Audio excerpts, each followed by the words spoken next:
Hello बच्चे, welcome back in goodwill Educare. तो बच्चे, जैसा कि हम लोग प्रिंसिपल्स ऑफ मैनेजमेंट पढ़ रहे हैं और इसका पार्ट 1 लेक्चर ऑलरेडी आप लोग अटेंड कर चुके हैं। आज हम लोग पार्ट 2 लेक्चर डिस्कस करेंगे। तो बच्चे, आज का जो हमारा टॉपिक है ये सबसे इंपॉर्टेंट टॉपिक है बिजनेस स्टडीज का, और आज का हमारा टॉपिक है 14 principles of management given by Henry Fayol. Henry Fayol जो मैनेजमेंट में 14 प्रिंसिपल दिए हैं, उन प्रिंसिपल को आज के लेक्चर में हम डिस्कस करेंगे। आप हमारे साथ बने रहिए।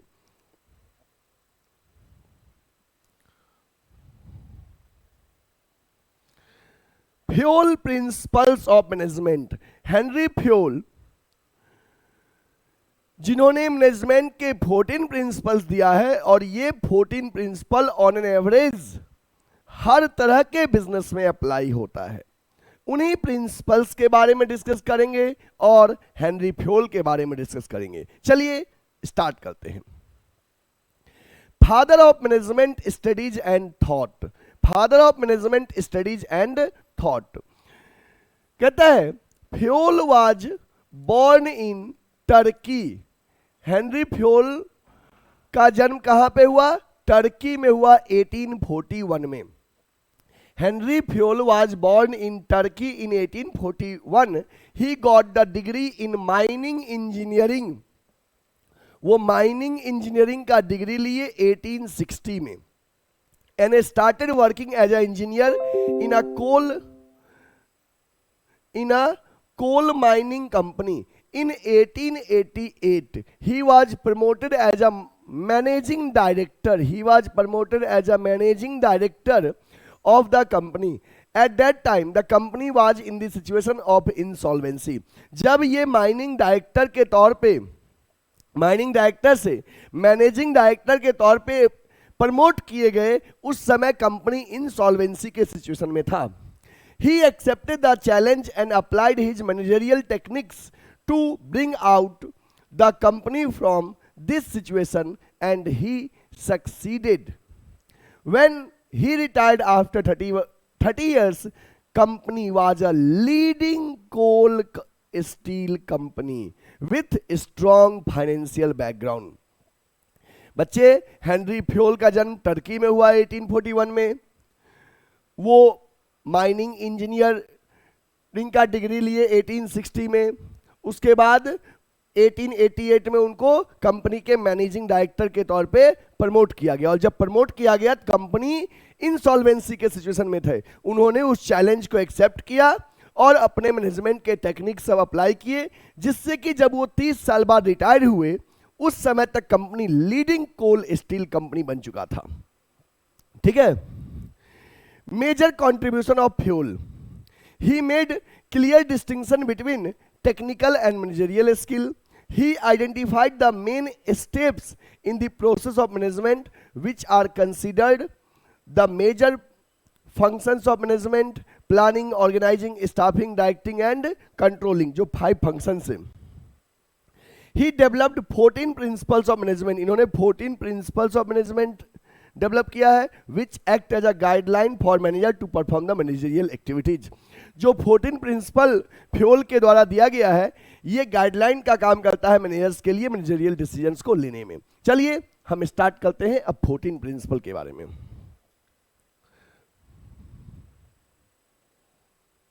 14 प्रिंसिपल्स ऑफ मैनेजमेंट आपके सामने स्क्रीन पे दिख रहा है। मैनेजमेंट के 14 प्रिंसिपल, 1 बाय 1 इन प्रिंसिपल्स को हम डिस्कस करेंगे, जिसमें है डिवीजन ऑफ वर्क, डिसिप्लिन,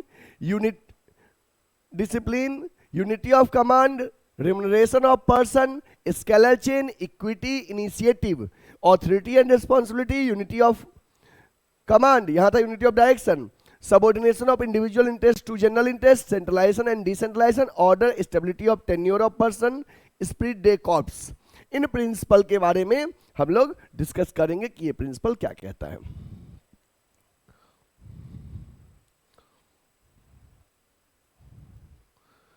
चलिए सबसे पहले बच्चे आपके सामने स्क्रीन पे है division of work. Division of work क्या कहता है? डिवीजन ऑफ वर्क कहता है कि किसी भी ऑर्गेनाइजेशन में जो ऑर्गेनाइजेशन का होल वर्क है उसको स्मॉल पार्ट्स में बांट देना चाहिए, छोटे छोटे यूनिट्स में बांट देना चाहिए, और पूरा वर्क एक पर्सन को ना असाइन करके उस पूरे वर्क का एक पार्ट एक पर्सन को असाइन करेंगे। वो भी कैसे? उसके इंटरेस्ट, कैपेसिटी, नॉलेज, स्किल के अकॉर्डिंग। ठीक है, देखिए division of work.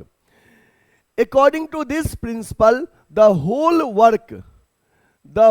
Work must be divided into small task.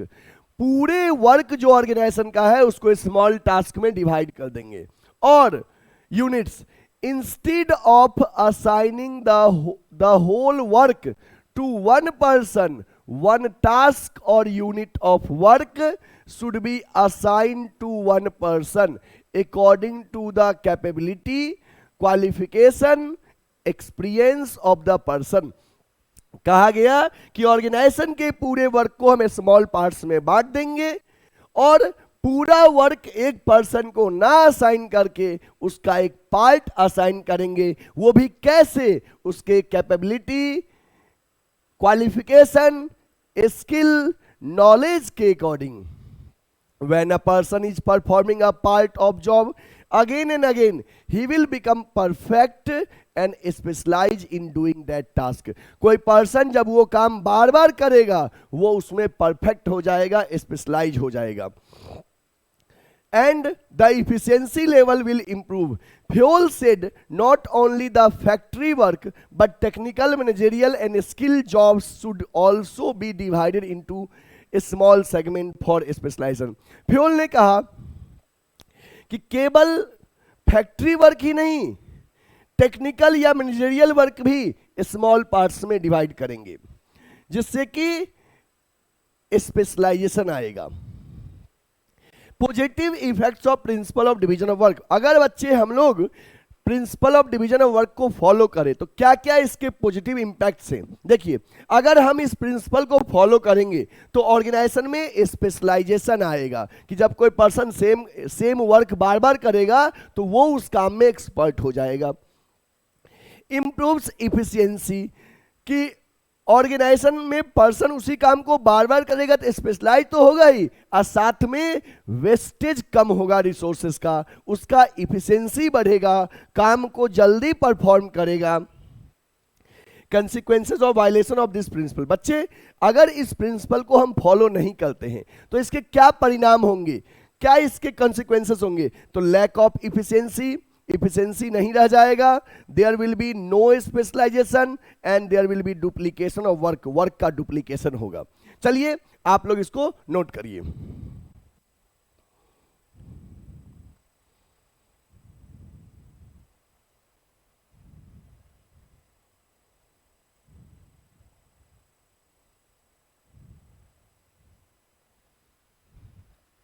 Note कर लिए? ओके। अब देखिए, आपको डिवीजन ऑफ वर्क का एग्जाम्पल है। डिवीजन ऑफ वर्क के एग्जाम्पल समझिए आप।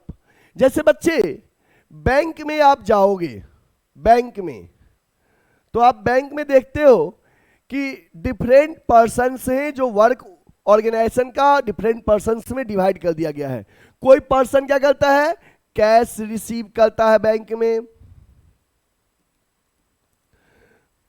कोई क्या करता है? एफडी करने का काम करता है। कोई लोन पास करता है, कोई पासबुक में एंट्री करता है ना?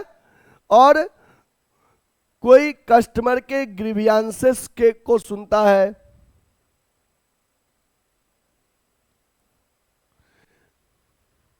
तो हम जब बैंक में जाते हैं तो देखते हैं कि पूरे ऑर्गेनाइजेशन के वर्क को स्मॉल पार्ट्स में बांट दिया गया है कि कोई पर्सन कैशियर का काम करेगा, कोई पासबुक में एंट्री करेगा, कोई एफडी करेगा, कोई कस्टमर के ग्रीवियंसेस को सुनेगा। तो अब क्या है? वो पर्सन उस काम में एक्सपर्ट हो गया है। कोचिंग में देखो, आप कोचिंग में देखो, गुडविल एडुकेयर कोचिंग में आप पढ़ते हो, आप देखो कि हमने ऑर्गेनाइजेशन के वर्क को बांट दिया है। कैसे बांट दिया है? जस्ट देखो कि कोई पर्सन है जो अकाउंट्स पढ़ाएंगे, कोई पर्सन है जो आपको बिजनेस स्टडीज पढ़ाते हैं, कोई इकोनॉमिक्स पढ़ाते हैं, है ना, कोई ऐसे पर्सन है जो आपके फीस को रिसीव करते हैं, कोई ऐसे पर्सन है जो डाटा एंट्री का वर्क करते हैं, कोई पीपीटी बना रहे हैं, कोई आपको क्या करते हैं सो वर्कशीट बना रहे हैं वर्ड के फॉर्म में। पूरे ऑर्गेनाइजेशन के वर्क को स्मॉल पार्ट्स में डिवाइड कर दिया गया है और पूरा वर्क कोई भी पर्सन ऑर्गेनाइजेशन का नहीं करता है, हर कोई बस उस पूरे वर्क का एक पार्ट करता है, जिससे कि वो पर्सन वही काम बार बार करते करते स्पेशलाइज हो चुके हैं। आप देखिए हमारे लिए जो पर्सन ये कंटेंट तैयार करते हैं वो एक्सपर्ट हो चुके हैं इस तरह के कंटेंट बनाने में। मैं जब पढ़ा रहा हूं तो मैं पढ़ाने में एक्सपर्ट हो गया हूं। तो बच्चे आपने यहां क्या देखा कि ऑर्गेनाइजेशन के वर्क को स्मॉल पार्ट से बांटा गया, अब पूरा वर्क एक को नहीं दिया गया, उसका एक पार्ट दिया गया जिससे कि पर्सन उस वर्क में एक्सपर्ट हो चुके हैं। ठीक है, अगर इसको फॉलो नहीं करेंगे तो no specialisation, duplication of work, है ना। चलिए नेक्स्ट आपके सामने बच्चे स्क्रीन पे है ऑथोरिटी एंड रिस्पॉन्सिबिलिटी। ऑथोरिटी का मतलब क्या होता है बच्चे? ऑथोरिटी का मतलब होता है power to take decision, power to take decision. जैसे हमारे पास ऑथोरिटी है कोचिंग में तो हमारे पास डिसीजन लेने का पावर है, हमारे पास रिस्पॉन्सिबिलिटी भी है आपका कोर्स टाइमली कंप्लीट करने का, that is obligation to perform the assign task. इसे ऑर्गेनाइजेशन में जो भी पर्सन होते हैं, तो आप जानते हो मैनेजमेंट के 3 लेवल है, top level, middle level, operational level. हर लेवल के मैनेजमेंट के पास ऑथोरिटी और रिस्पॉन्सिबिलिटी होता है। तो authority means power to take decision and responsibility means obligation to perform the assign task. तो ये प्रिंसिपल क्या कहता है कि there must be a balance between authority and responsibility. Authority और रिस्पॉन्सिबिलिटी के बीच में बैलेंस होना चाहिए। अगर आप किसी को ज्यादा ऑथोरिटी दे दो और रिस्पॉन्सिबिलिटी कम दो तो वो अपने ऑथोरिटी का मिसयूज करता है। और किसी को रिस्पॉन्सिबिलिटी ज्यादा दे दिए, किसी को रिस्पॉन्सिबिलिटी ज्यादा दे दिए और ऑथोरिटी नहीं दिए, किसी भी पर्सन को रिस्पॉन्सिबिलिटी ज्यादा दे दी और अथॉरिटी नहीं दिए तो वर्क कंप्लीट नहीं होगा, वर्क कंप्लीट नहीं होगा। चलिए देखते हैं। According to this principle, there must be a balance or parity between authority and responsibility. इस प्रिंसिपल के अकॉर्डिंग ऑथोरिटी रिस्पॉन्सिबिलिटी में बैलेंस होना चाहिए।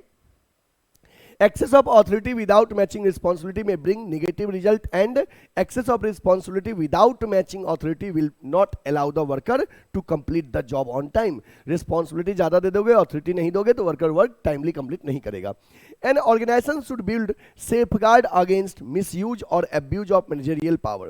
Manager should have the right to punish the subordinate for willfully not obeying the legitimate order, but only after sufficient opportunity have been given to subordinate for giving his और हर arguments. Positive effects क्या है इसका? अगर हम इस principal को follow करेंगे तो no misuse of authority, authority का मिसयूज नहीं होगा। हेल्प इन मीटिंग रिस्पॉन्सिबिलिटी, और जब किसी को रिस्पॉन्सिबिलिटी के साथ साथ अथॉरिटी भी देंगे तो वो अपने रिस्पॉन्सिबिलिटी को टाइमली मीट कर पाएगा। अगर इसको फॉलो नहीं करेंगे, वायलेट करेंगे इस प्रिंसिपल को, तो वर्क इनकम्प्लीट रहेगा और मिसयूज होगा अथॉरिटी का। अगर ज़्यादा अथॉरिटी दे दोगे तो, और अथॉरिटी कम दोगे तो ओवर बर्डन एम्प्लॉय रहेगा। तो इसलिए there must be a balance between authority and responsibility. चलिए बच्चे इसको नोट कीजिए।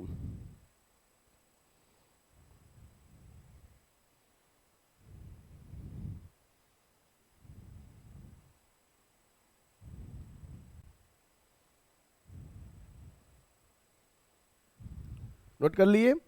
ओके। देखिए अब कह रहा है कि इसका एग्जाम्पल अथॉरिटी और रिस्पॉन्सिबिलिटी का, जैसे अगर मान लीजिए किसी पर्सन को आपने कहा कि 100 यूनिट वर्क आपको कंप्लीट करना है विद इन अ वीक, और उसको आपने वर्क तो असाइन कर दिया लेकिन आपने उसको अथॉरिटी वगैरह नहीं दिया रॉ मटेरियल परचेज करने के लिए। तो जब रॉ मटेरियल का शॉर्टेज हो जाएगा तो क्या वो अपने वर्क को परफॉर्म कर पाएगा? जैसे बच्चे आपने किसी को रिस्पॉन्सिबिलिटी दिया, बट जितना रिस्पॉन्सिबिलिटी दिया उससे कम उसको ऑथोरिटी दिया।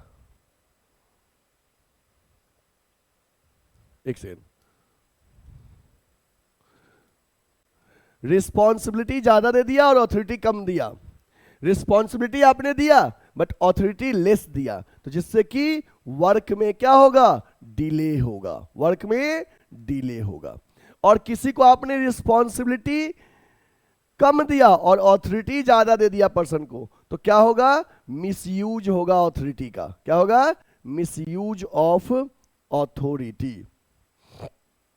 ठीक है, तो बच्चे ये प्रिंसिपल क्या कहता है कि किसी भी ऑर्गेनाइजेशन में अगर आप वर्कर को रिस्पॉन्सिबिलिटी देते हो तो उसके इक्विवेलेंट उसको ऑथोरिटी दीजिए, जिससे कि वो अपने कमिटमेंट्स, रिस्पॉन्सिबिलिटी और वर्क को टाइमली परफॉर्म कर सके, और उतना ही ऑथोरिटी दीजिए जितना के लिए वो रिस्पॉन्सिबल है। अगर ज्यादा दोगे ना तो पर्सन के पास पावर का घमंड आ जाता है, वो अपने पावर का मिसयूज करता है। ठीक है, तो यही प्रिंसिपल आपको ऑथोरिटी एंड रिस्पॉन्सिबिलिटी कहता है।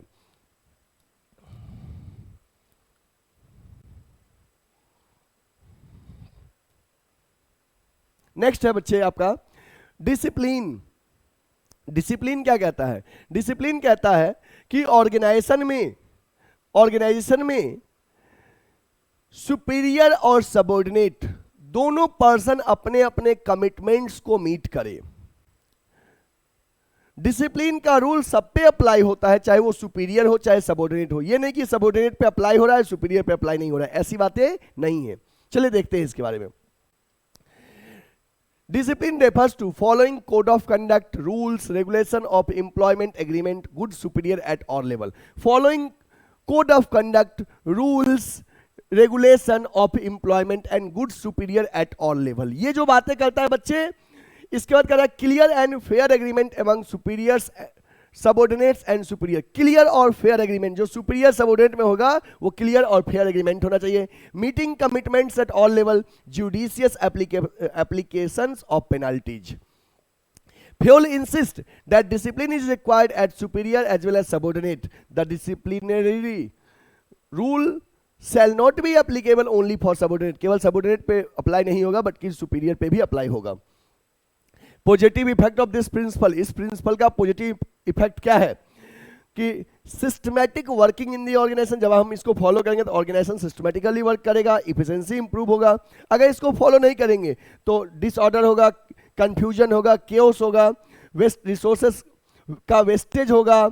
जब डिसिप्लिन का एब्सेंस रहेगा तो और वर्क में डिले होगा। तो मींस डिसिप्लिन वाले पॉइंट में आप देखना, meeting commitments of the organisation, superior and subordinate both party meet their commitment to each other. दोनों अपने अपने कमिटमेंट को क्या करे? मीट करे। चलिए इसको नोट कीजिए।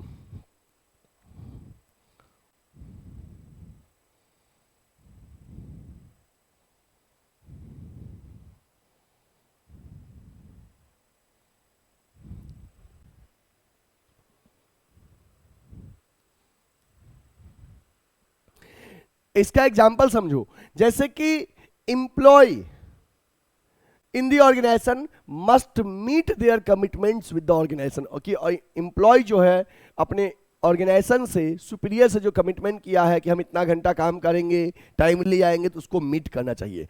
एज वेल एज सुपीरियर भी अपना कमिटमेंट मीट करे। सुपीरियर अपना कमिटमेंट क्या मीट करेगा कि उसने प्रमोशन की बात कहा था, वेज इंक्रीमेंट की बात कहा था, उसे भी मीट करना चाहिए। ठीक है, दोनों पार्टी को। Next, unity of command. Unity of command कहता है कि ऑर्गेनाइजेशन में एक वर्कर को एक ही बॉस से ऑर्डर मिलना चाहिए। जब ऑर्गेनाइजेशन में एक वर्कर को एक ही बॉस से ऑर्डर मिलेगा तो उसे पता रहेगा मुझे क्या करना है और क्या नहीं करना है। जब एक वर्कर को कई लोग से ऑर्डर मिलना शुरू हो जाए तो क्या होगा कि वो कंफ्यूज हो जाएगा किसका काम करे और किसका ना करे, है ना।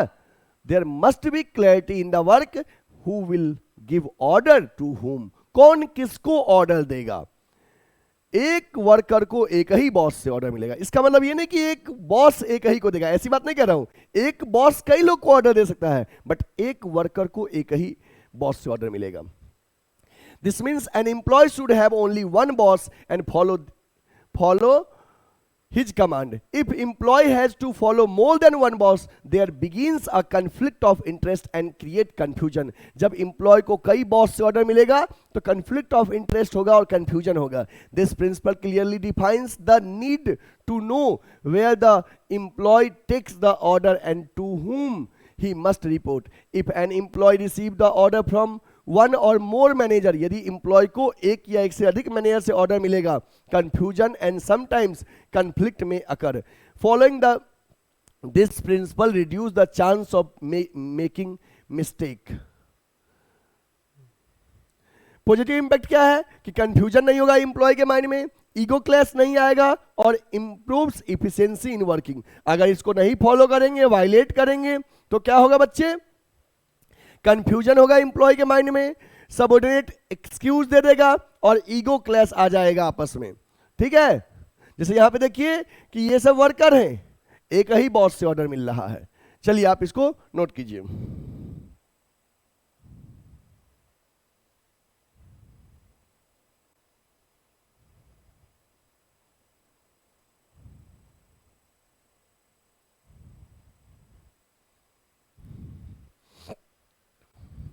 नोट कर लिए? देखिए, जैसे बच्चे समझो, यूनिटी ऑफ कमांड में अगर मान लीजिए कि किसी एम्प्लॉय को प्रोडक्शन डिपार्टमेंट के हेड ने कहा कि स्लो प्रोडक्शन कीजिए जिससे कि गुड्स की क्वालिटी मेंटेन रह सके। ठीक है, उसने कहा स्लो प्रोडक्शन करने के लिए, एम्प्लॉय स्लो कर रहा है और सेल्स डिपार्टमेंट बुलाया, कहा अरे भैया जल्दी जल्दी प्रोडक्शन करो, बहुत सारे ऑर्डर पेंडिंग है। अब फास्ट करने के लिए वो कह रहा है, और जो ही फास्ट करेगा तो क्वालिटी से इग्नोर करेगा। तो यहां पे क्या होगा? यहां पे जब वो फास्ट प्रोडक्शन करने के लिए कहेगा तो क्वालिटी से इग्नोर करेगा, स्लो करेगा तो क्वालिटी देगा। अब दो में से कोई एक ही करेगा नहीं, या तो फास्ट प्रोडक्शन करो या स्लो करो। वो कंफ्यूज हो गया क्योंकि एक से अधिक बॉस से ऑर्डर मिल रहा है। तो ये कहता है इस तरह की बातें, मान लो ये बॉस है, ठीक है, और ये सब वर्कर है, कि एक वर्कर को एक ही बॉस ऑर्डर दे रहा है, मतलब एक बॉस कई लोग को दे रहा है। ये राइट सिचुएशन है, this is right one, correct है। और रॉन्ग क्या होगा? देखो, जैसे मान लो एक से अधिक बॉस है, मान लो दो बॉस है और वर्कर अधिक है, ऑब्वियस सी बात है। बॉस इसको भी ऑर्डर दिया, इसको भी दे दिया, इसको भी दे दिया।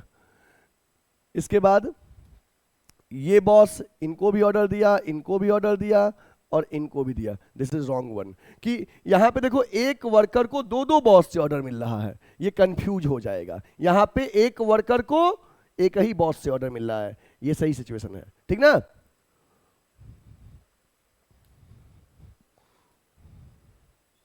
नेक्स्ट है unity of direction. Unity of direction क्या कहता है कि ऑर्गेनाइजेशन में हर पर्सन एक डायरेक्शन में जाएंगे, वो है ऑर्गेनाइजेशन के गोल के डायरेक्शन में।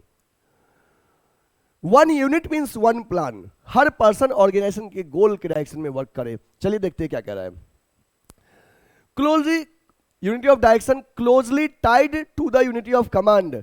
This principle involve working towards central business goal. हर कोई बिजनेस के गोल के डायरेक्शन में वर्क करेंगे। Team should have clear sense of their goals and use of same process to achieve them. This allows for effort that save time in the long run. This principle of unity of direction emphasis on focus and unity. The highlight the fact that all employees perform a set of activities finally linked to same objectives. These initiatives are performed by the single group that forms a team. Positive impact है कि अगर हर कोई organisation के goal के direction में work करेगा तो organisation अपने गोल को अचीव करेगा और एम्प्लॉय का वर्क भी यूनिफाई हो सकेगा। अगर इसको वायलेट करेंगे तो लैक ऑफ कोऑर्डिनेशन नहीं आएगा, wastage of effort and resources by working in different direction and difficulty in achieving the organizational goal. कि हर कोई एक डायरेक्शन में वर्क करेगा। चलिए इसको नोट करिए।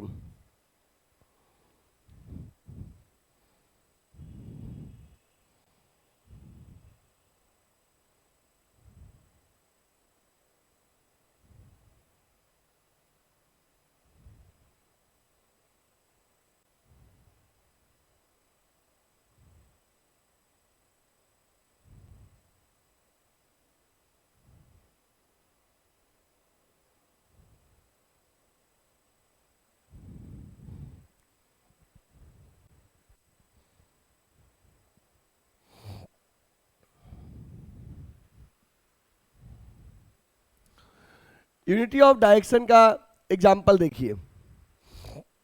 यहां पे सभी पर्सन एक डायरेक्शन में वर्क कर रहे हैं। वो एक डायरेक्शन क्या है? ऑर्गेनाइजेशन के गोल के डायरेक्शन में। किसी भी ऑर्गेनाइजेशन में डिफरेंट डिपार्टमेंट्स हो सकते हैं, बट हर डिपार्टमेंट का पर्सन एक डायरेक्शन में वर्क करे, वो डायरेक्शन क्या रहेगा? ऑर्गेनाइजेशन के गोल के डायरेक्शन में, ऑर्गेनाइजेशन के गोल के डायरेक्शन में वर्क करे। ठीक है। Next, difference between unity of command and unity of direction. Unity of command unity of direction में क्या है? यूनिटी ऑफ कमांड में कहा गया the principle insist one boss one subordinate, कि एक सबऑर्डिनेट के लिए एक ही बॉस होगा। और यूनिटी ऑफ डायरेक्शन में कहा गया है कि it insist on one unit और division of one plan. The main purpose of unity of command is to avoid confusion, confusion avoid करना है। और यहां पे है ऑर्गेनाइजेशनल के गोल को अचीव करने पे फोकस किया गया है। This principle is related to functioning employ with clarity in mind, employ के माइंड में क्लैरिटी रहे। और इसका है कि ऑर्गेनाइजेशन पूरा वन यूनिट ऑर्गेनाइजेशन का एक है और उसका गोल अचीवमेंट करने पे। इसमें सिस्टमेटिक वर्किंग पे फोकस करते हैं और इसमें कोऑर्डिनेशन पे फोकस करते हैं कि हम लोग को मिलकर वर्क करना है जिससे कि वर्क अचीव हो सके, गोल अचीव हो सके। नेक्स्ट है subordination of individual interest for general interest. बच्चे, subordination of individual interest for general interest क्या कहता है?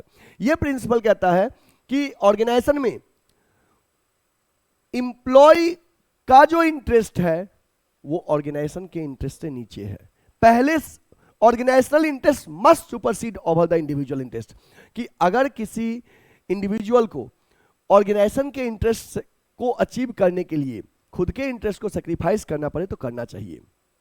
Employ must subordinate their interest over organisational interest, क्योंकि ऑर्गेनाइजेशन का इंटरेस्ट, ऑर्गेनाइजेशन का गोल अचीव होगा तो हमारा इंडिविजुअल भी गोल अचीव हो जाएगा। तो फ्योल्स 14 प्रिंसिपल ऑफ मैनेजमेंट का एक पार्ट है subordination of individual interest to general interest. This indicates company should work unitedly towards the interest of a company rather than personal interest. Be subordinate to the purpose of an organization. This refers to the whole chain of command in a company as per Henry Fayol. Personal interest of individual in an organization are subordinate to the interest of organization. मतलब personal interest हमें sacrifice करना चाहिए organizational के interest के लिए। इसका positive impact है, इससे ऑर्गेनाइजेशन का गोल अचीव होगा और कोऑर्डिनेशन आएगा। और वायलेशन इफेक्ट है कि इससे गोल अचीव नहीं हो पाएगा और एम्प्लॉय को लॉन्ग रन में सफर करना पड़ेगा। ठीक है, चलिए इसके एग्जांपल हम देखते हैं, नोट कर लीजिए। इसका एग्जांपल ये है कि जैसे मान लो ऑर्गेनाइजेशन फाइनेंशियल क्राइसिस से बिलोंग कर रहा है, गुजर रहा है, और उस समय कोई एम्प्लॉय कहता है मेरा सैलरी बढ़ा दीजिए, तो नहीं, उस समय एम्प्लॉय को अपना खुद का सैलरी के लिए जो इंक्रीमेंट की बात कर रहे हैं वो सेक्रीफाइस करना चाहिए और ऑर्गेनाइजेशन को फिजिबल कंडीशन में, प्रॉफिटेबल कंडीशन में लाना चाहिए। क्योंकि जब ऑर्गेनाइजेशन प्रॉफिटेबल कंडीशन में आएगा तो बाद में ऑर्गेनाइजेशन एम्प्लॉय को पे करने के लिए कैपेबल हो जाएगा। बट राइट नाउ अगर हायर पे करेगा तो दिक्कत भी हो सकता है। समझ में आ गया ना?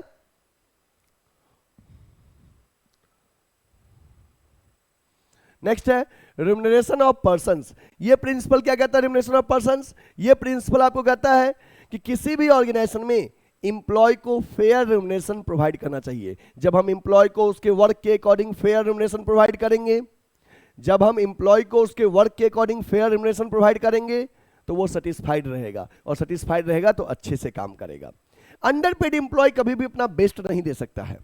अंडर पेड इंप्लॉय कभी भी अपना बेस्ट नहीं दे सकता है। चलिए इसके बारे में देखते हैं। This plays an important role in motivating the worker of a company. Remuneration can be monetary or non-monetary. However, it should be according to the individual effort they have made. Fuel perceives that remuneration and method payment should be fair and should be able to effort the maximum satisfaction of employee and employer. मतलब remuneration ऐसा होना चाहिए जिससे कि employee और employer का maximum satisfaction मिल सके। This principle convey that importance of remuneration for the employee which promotes motivation and productivity. There are two types of remuneration. Remuneration दो तरह के होते हैं, एक मॉनेटरी और दूसरा नॉन मॉनेटरी। कुछ लोग मॉनेटरी इंसेंटिव से खुश होते हैं, कुछ लोग नॉन मॉनेटरी इंसेंटिव से खुश होते हैं। पॉजिटिव इंपैक्ट क्या है बच्चे इसका? अगर आप किसी इंप्लॉय को सही से फेयर रेमुनरेशन दोगे तो इंप्लॉय क्या रहेगा? मोटिवेटेड रहेगा और उसका वर्क के प्रति डिवोशन रहेगा, कमिटमेंट्स को फुलफिल करेगा। इसको वायलेट करोगे, सही से पैसा नहीं दोगे तो इंप्लॉय का टर्नओवर बढ़ेगा, बार बार इंप्लॉय ऑर्गेनाइजेशन छोड़ के क्या करेगा? चला जाएगा और डिससेटिस्फैक्शन और डीमोटिवेशन हो जाएगा इंप्लॉय में। चलिए आप इसको नोट करिए।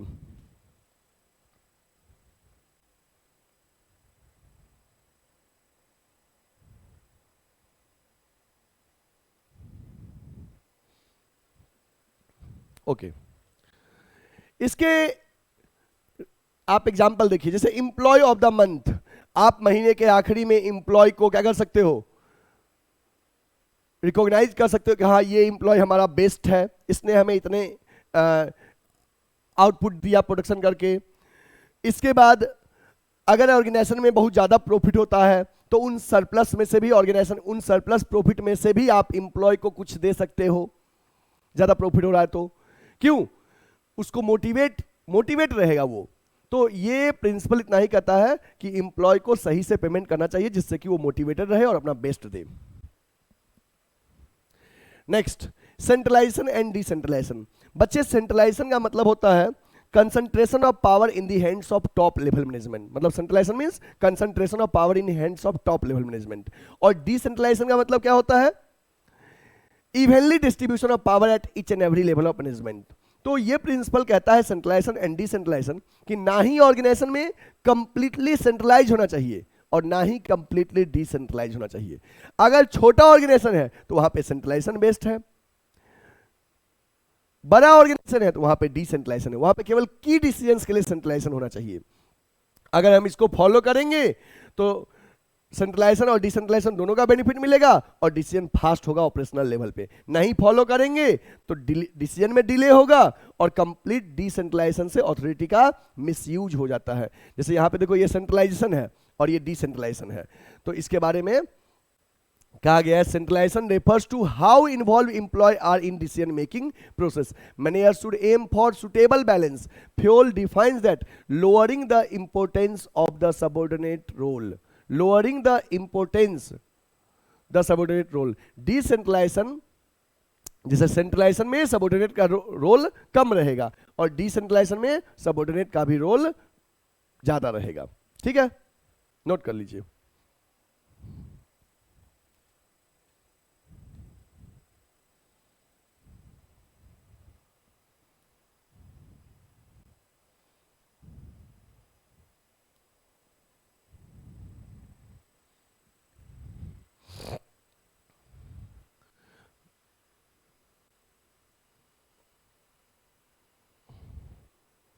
एक सेकेंड।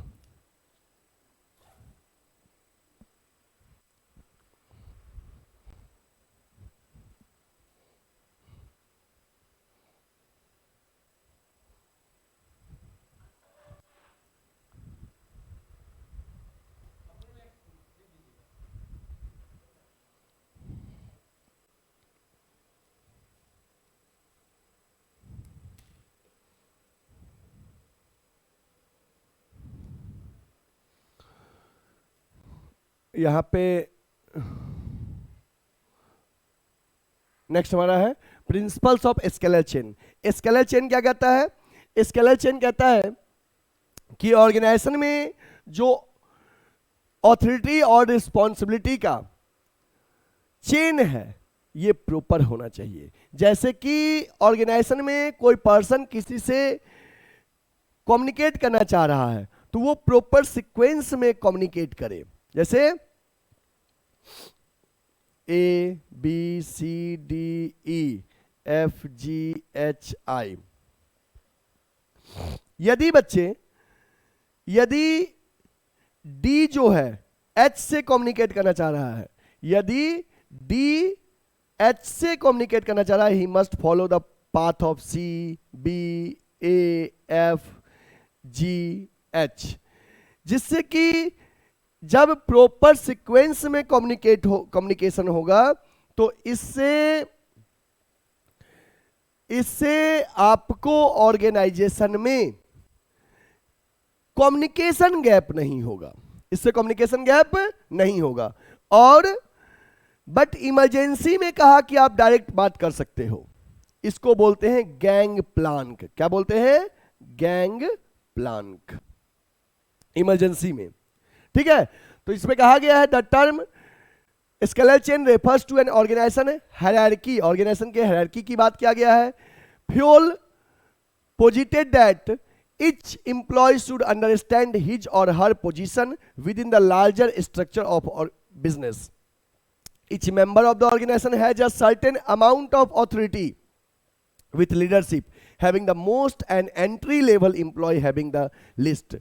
और जो सबसे लोअर रहेगा उसके पास लिस्ट ऑथोरिटी रहेगा। तो इससे क्या होगा? सिस्टमैटिक फ्लो होगा इंफॉर्मेशन का, कम्युनिकेशन गैप नहीं होगा। इसको नहीं फॉलो करेंगे तो डिसीजन में डिले होगा और वर्क में क्लैरिटी नहीं रहेगा। नोट कर लीजिए इसको आप।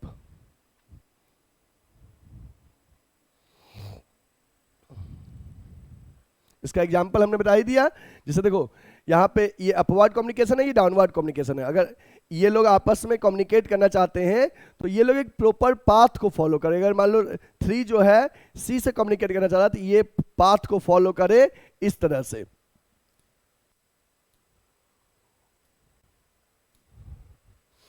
ये इससे कम्युनिकेट करे, यहां कम्युनिकेट करे, यहां इस तरह से कम्युनिकेशन करे। ठीक है, और बट इमरजेंसी में डायरेक्ट कम्युनिकेशन कर सकते हैं, उसको गैंग प्लान को बोलते हैं।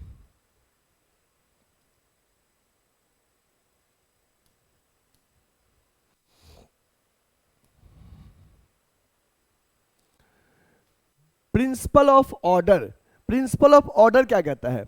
Order does not means command, order does not means command, order means orderly arrangement of man and material. की ऑर्गेनाइजेशन में जो हर चीज है उसका एक सही जगह होना चाहिए। जब हर चीज का सही जगह रहेगा तो उसको सर्च करने में टाइम नहीं लगेगा, है ना। प्रिंसिपल का चैम्बर कहाँ है, डायरेक्टर चैम्बर कहाँ है, टूल बॉक्स कहाँ रहता है, या चाहे मैन हो चाहे मटेरियल हो, हर चीज का फिक्स प्लेस रहेगा जिससे सर्चिंग कॉस्ट कम लगेगा। ठीक है, this principle of order does not means command, it refers to orderly arrangement of man and material that is a fix place for everything and everyone in the organisation. तो अगर हम इसको follow करेंगे तो time हमारा बचेगा, energy save होगा, positive impact है, रिसोर्सेज का वेस्टेज नहीं होगा, टाइम हमारा सेव होगा, सिस्टमेटिक वर्किंग होगा। फॉलो नहीं करेंगे तो टाइम और एनर्जी वेस्ट होगा और सही टाइम पे किसी पर्सन से कांटेक्ट नहीं हो पाएगा। ठीक है, हर चीज का फिक्स जगह प्लेस रहेगा। जैसे यहां देखिए हर किसी का केबिन क्या है, फिक्स है, जिससे कि टाइम सेव होगा। जैसे आप कोचिंग में ही देखते हो बच्चे कि कोचिंग में देखते हो कि सब चीज का जगह क्या है, फिक्स है। पानी पीने के लिए जो वाटर कूलर है ऑफिस में लगा हुआ है तो वहीं लगा रहेगा, बार बार जगह चेंज नहीं करते हैं। सजेशन बॉक्स जहां पे है वहीं पे है सजेशन बॉक्स, है ना। हमारे डाटा कंटेंट क्रिएटर का जगह फिक्स है, हमारे लिए ऑर्गेनाइजेशन में डायरेक्टर चैम्बर फिक्स है, चेयरमैन चैम्बर फिक्स है, ऑफिस का जगह फिक्स है, क्लासरूम फिक्स है, इवन आपके क्लासेस का जगह भी हमेशा फिक्स रहता है, बार बार चेंज नहीं करते। यही कहता है प्रिंसिपल ऑफ ऑर्डर, हर चीज का सही जगह रहेगा, है ना।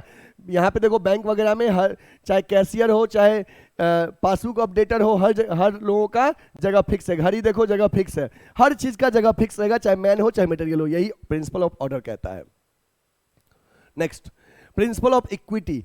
इक्विटी का मतलब होता है no discrimination on the account of sex, religion, language, caste, belief, nationality. मतलब इक्विटी का मतलब है किसी के बीच में कोई डिस्क्रिमिनेशन नहीं, जेंडर के बेसिस पे, है ना, कास्ट के बेसिस पे, सब कोई एक है, हर कोई एक है किसी में, और सबको इक्वल ट्रीटमेंट करना चाहिए। Equity refers to kind, fair and just treatment to employ. If manager is biased, किसी के प्रति बायस्ड हो जाएगा तो एम्प्लॉय डीमोटिवेट हो जाता है। सब में काइंड ट्रीटमेंट होना चाहिए। इसका पॉजिटिव इंपैक्ट है कि एम्प्लॉय सेटिस्फाइड रहेगा, मोटिवेट करेगा, एम्प्लॉय के मोरल को बूस्टअप करेगा। और इसको अगर आप इक्विटी नहीं करोगे तो एम्प्लॉय डिससेटिस्फैक्शन फाइड हो जाएगा।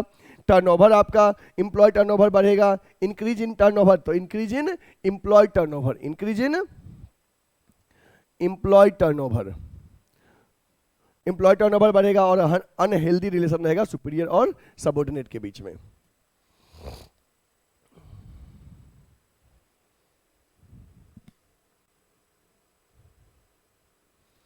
इसके बाद है आपका, देखो ये यहां पे आपको एग्जांपल भी दिया गया है कि बैलेंस इक्वल,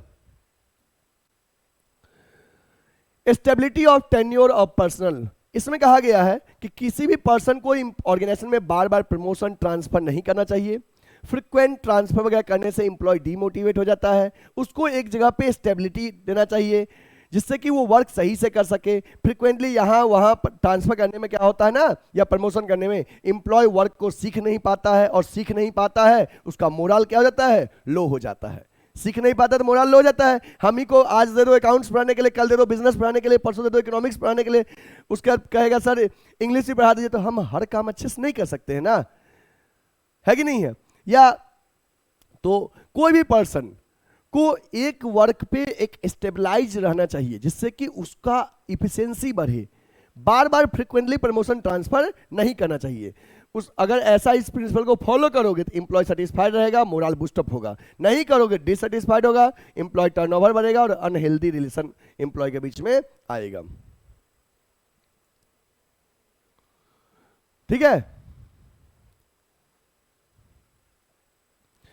इनिशिएटिव, इनिशिएटिव का क्या कहा गया है कि किसी भी ऑर्गेनाइजेशन में एम्प्लॉय को भी पार्टिसिपेट करो आप डिसीजन मेकिंग में, जिससे कि उसमें इनिशिएटिव आता है, क्यूरियोसिटी आता है, और उसके लिए अगर उसके डिसीजन आइडियाज से आपको फायदे हो रहे हैं उसके लिए आप उसको क्या करो, इनकरेज करो, कुछ प्राइज वगैरह दो, वेलकम करो उसके सजेशन और आइडियाज का, है ना। इसको फॉलो करोगे तो एम्प्लॉय में बिलोंगिंगनेस आता है, एम्प्लॉय में बिलोंगिंगनेस आता है। ठीक है ना। इसको फॉलो करने से एम्प्लॉय में क्या आएगा बच्चे, बिलोंगिंगनेस आएगा और एम्प्लॉय मोटिवेट रहेगा, मोरल बूस्टअप होगा। यहां पे एम्प्लॉयज मोटिवेटेड, और इसका वायलेशन इंपैक्ट है कि डिससेटिस्फाइड रहेगा एम्प्लॉय, टर्नओवर बढ़ेगा और अनहेल्दी रिलेशन आ जाएगा सुपीरियर सबऑर्डिनेट के बीच में। नेक्स्ट आपका spirit day corps. Spirit day corps कहता है कि टीम स्पिरिट की बात किया गया है कि ऑर्गेनाइजेशन में जो डायरेक्टर है, मैनेजमेंट है, उसको वी वर्ड यूज करना चाहिए इंस्टेड ऑफ आई। आई के जगह पे वी वर्ड यूज करना चाहिए इंस्टेड ऑफ आई। ठीक ना।